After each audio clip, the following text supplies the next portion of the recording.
Solkin somos una tribu maya que competirá por ser la más agraciada por los dioses. Es un juego de gestión de recursos y colocación de trabajadores, donde el principal atractivo visual es este gran engranaje de 6 ruedas dentadas. Es una rueda enorme que marca no solo el paso de los turnos de la partida, sino que además hace girar al resto de ruedas que contienen posibles acciones a ser realizadas por nuestros trabajadores.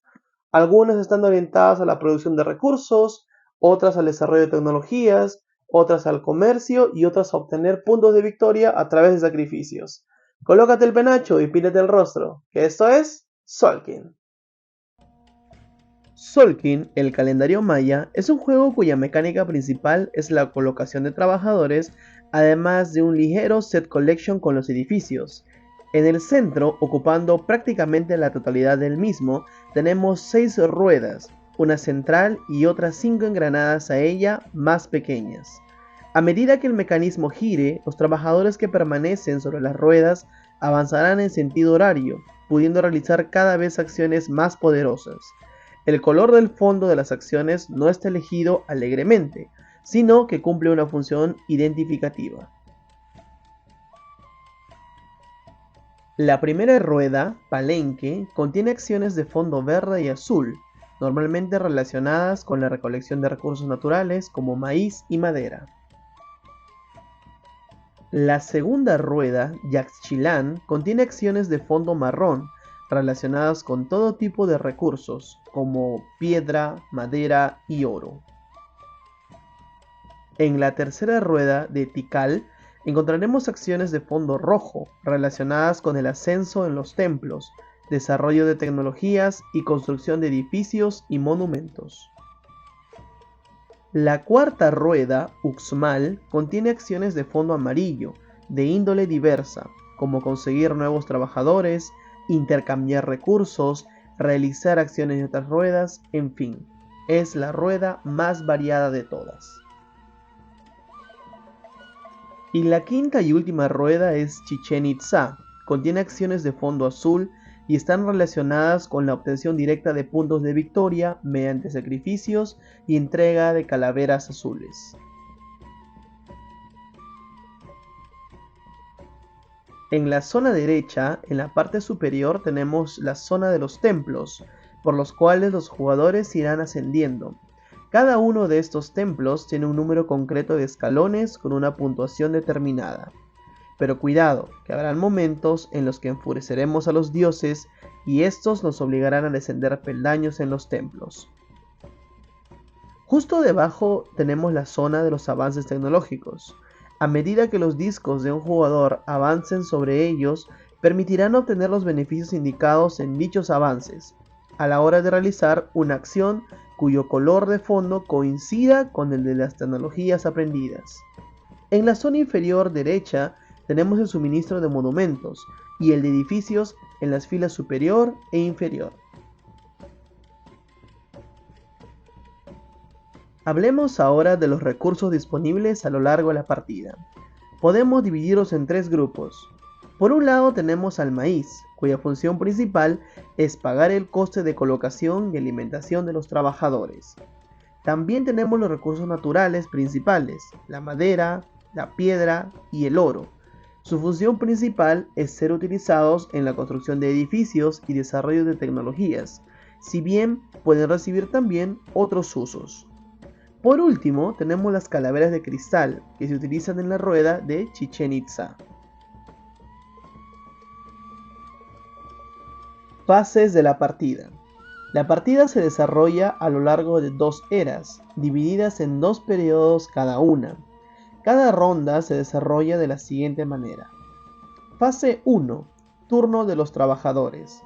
Empezando por el jugador inicial y siguiendo el sentido de las agujas del reloj, cada jugador puede, primero, si tiene 2 unidades de maíz o menos, puede mendigar a los dioses. A cambio, deberá descender un peldaño en alguno de los templos. A continuación, debe decidir por una de estas opciones. Primero, colocar trabajadores. Se pueden colocar tantos trabajadores como se quiera o se pueda en los engranajes del tablero, pero siempre en la primera posición libre. Colocar un trabajador en un engranaje tiene un doble coste. Por un lado, el coste por el número de trabajadores colocados en este turno, según la tarjeta de referencia personal, y por otro, el coste de la acción en la que se coloca. Así también, si no desea colocar trabajadores, puede retirar trabajadores. Se pueden retirar los trabajadores colocando los engranajes que se deseen, pudiendo ejecutar la acción en la que se encuentran actualmente. También es posible ejecutar acciones anteriores pagando la diferencia en maíz. Fase 2. Día de la comida. Solo sucede 4 veces a lo largo de la partida. Al término de determinada ronda, se procede de la siguiente forma. Cada jugador debe pagar 2 unidades de maíz por cada trabajador que actualmente posea. Por cada trabajador que no se puede alimentar completamente, se pierden 3 puntos de victoria, pudiendo obtener también puntos negativos. Hay 2 tipos de días de comida con ciertos beneficios. Día de mitad de era. Se entregan los recursos que se ofrecen en los templos según el progreso de los jugadores. Día de fin de era. Se puntúan los templos, los jugadores puntúan el valor del escalón en el que se encuentra su disco, y además el jugador que se encuentra en la posición más elevada en cada templo recibe los puntos que esos otorgan. Fase 3. Avance del calendario. Si ningún jugador ha colocado un trabajador en el espacio de jugador inicial, entonces se coloca una unidad de maíz en el engranaje actual de la rueda principal. Luego se avanza un día del engranaje y cualquier jugador perteneciente a algún jugador que deje de estar sobre una acción en una de las ruedas es expulsado y devuelto a su dueño. Cada jugador tiene la opción de, una vez en toda la partida, hacer avanzar el calendario hasta 2 posiciones en vez de 1, siempre y cuando, debido a este avance extra, no se expulsen nuevos trabajadores. Tras esto, volteará su tarjeta de referencia colocándola por el lado oscuro, advirtiendo al resto de los jugadores que ya ha ejercido esa opción. Fin de la partida. La partida termina al finalizar la última ronda, aquella que se desarrolla cuando el último engranaje llega al segundo cambio de era. Tras esto se procede con el recuento final. Se convierten todos los recursos a maíz según la tabla de conversión. Se recibe un punto por cada 4 unidades de maíz que se posean. Cada calavera de cristal que aún poseamos otorga 3 puntos. Se evalúan los monumentos de cada jugador según los tenga construidos. Al finalizar, el jugador con más puntaje habrá ganado la partida.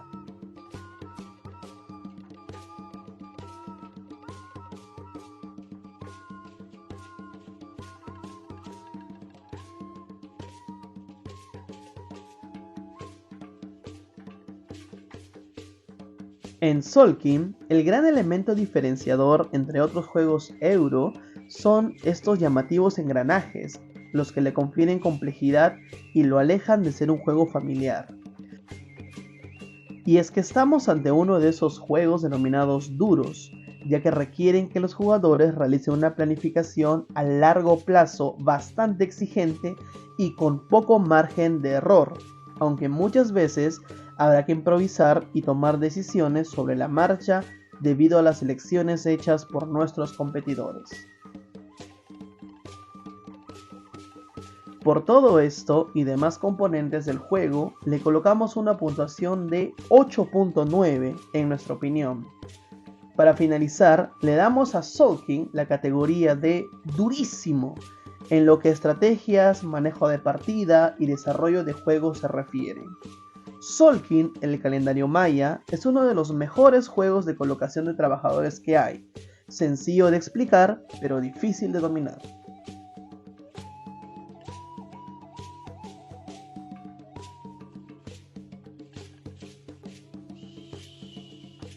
Esto ha sido nuestro review sobre el juego que hemos llevado a mesa el pasado fin de semana, y que pertenece a nuestro nuevo proyecto Juegos para Jugones, un espacio dedicado especialmente a los espíritus más jugones de nuestro club, y que disfrutan como nosotros de excelentes partidas y de un sentido competitivo al límite.